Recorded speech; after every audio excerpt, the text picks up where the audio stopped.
J'aimerais te dire ceci, j'aimerais nous rappeler ceci, parce que certains le savent, mais d'autres oublient.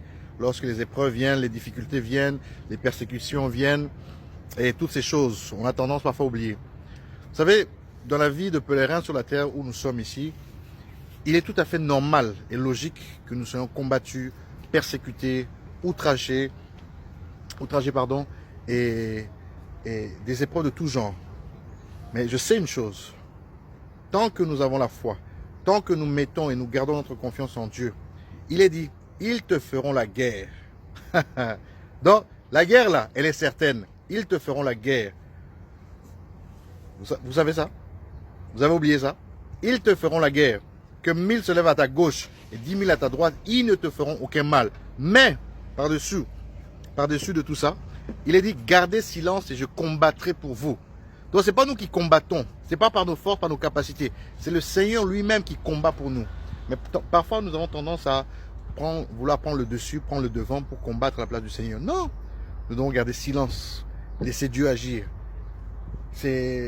Parfois, ces prières où nous prenons le devant. Nous devons associer le Seigneur, mais nous ne devons pas prendre la place du Seigneur. Parce que parfois, on va voir certains envoyer de fire, envoyer le feu ici et là. Jean-Jacques et Pierre étaient avec Jésus quand on est venu le combattre. Ils lui ont demandé, veux-tu qu'on invoque le feu venant du ciel pour les consumer? Il a dit non. Si j'en avais besoin, j'aurais demandé à mon Père qui est dans les cieux. Il aurait envoyé les anges pour combattre. Mais il y en a parmi eux certains dont j'ai besoin. Parce qu'ils ne sont pas encore éclairés, ils ne sont pas encore illuminés. Donc, gardons silence. Les combats, il faut qu'on en ait. Les épreuves, il faut qu'on en ait. Sinon, on ne peut pas être qualifié et avoir notre couronne.